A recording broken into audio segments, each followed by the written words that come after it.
And for more on the story, we can cross to Jean-Baptiste Monnier. He's a vice president of the Asia Center and spent 13 years in China as an executive in the software industry. Thanks so much for being with us here on France 24. First of all, why are expectations so low for this visit by Janet Yellen in terms of what she could be able to accomplish? Well, thank you for having me. And the expectations are indeed very low. The reason is that structurally, the confrontations between the two major powers is huge. There are a range of economic and security issues between the two of them. Nothing has changed since the visit of Antony Blinken. Nothing will probably change between a possible meeting between Xi Jinping and Joe Biden this fall in San Francisco at the APEC meeting. And so, yes, although she's trying to find a floor to this relation, and thankfully, both parties are trying to build some guardrails as well. But yes, I think the mission is to expect very little in terms of practical outcomes, just as it was the case for Antony Blinken a couple of weeks ago. Well, having said that, what's the best case scenario for what could come out of her trip? Well, establishing processes is probably the best that could come out. Antony Blinken has asked repeatedly to build commissions and engagement to look at issues such as fentanyl in the United States, and especially military cooperation to avoid near misses and dramas and escalations possibly. In her case, obviously, the talks are very different from the game of chess which is played behind. I mean, she's obviously somebody who's a low-key person. She has been voicing cooperation, and but the U.S. is, as you have said in your report here, U.S. is preparing measures, and China has also signaled a change in their posture by introducing bans on certain materials such as gallium and germanium. We all remember when Donald Trump started a trade war with China. President Biden has left many of those tariffs in place. I think that surprised a lot of people. Why is that, and how will that factor into these discussions, do you think? Well, that's interesting. Janet Yellen actually has taken a stand in which she said she's not in favor of tariffs, but the tariffs have been left hanging. I think this is part of the chess game, a threat that can be removed if things would change. But there are obviously global tariffs that are not imposed only on China, but on the rest of the world as well. Well, Janet Yellen has to defend these tariffs and these trade controls while also trying to convince the Chinese that the U.S. doesn't want to harm their economy. How difficult of an argument or task will that be for her? Well, the economies are certainly against each other with huge stakes.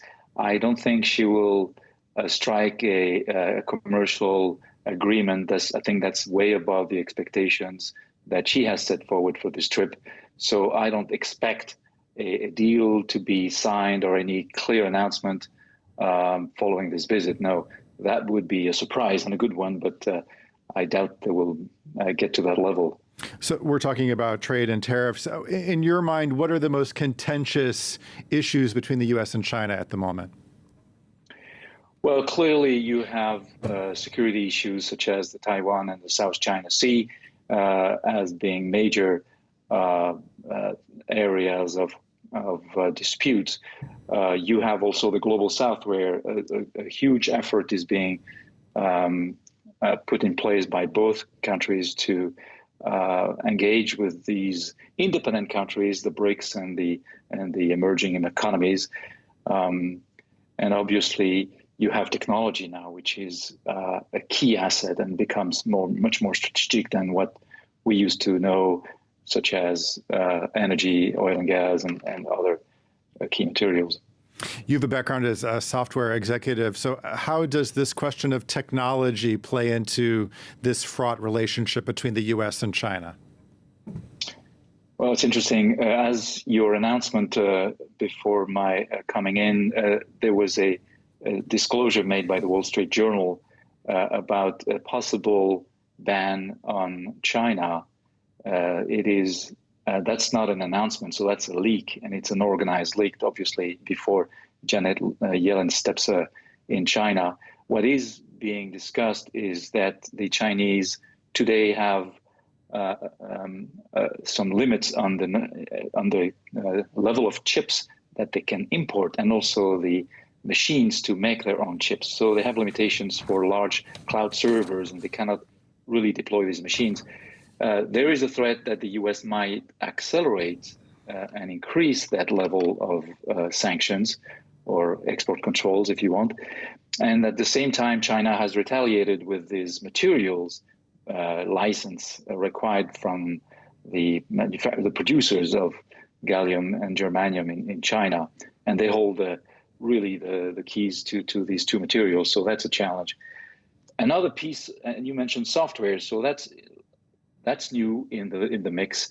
The Chinese are now looking at this Wall Street Journal announcement, and they could be faced with a ban to access the U.S. servers that the Chinese developers use today to go through their AI machine learning procedures. So they don't have the capacity to buy the best chips now, but they can still use those servers in the U.S. to run this computing power.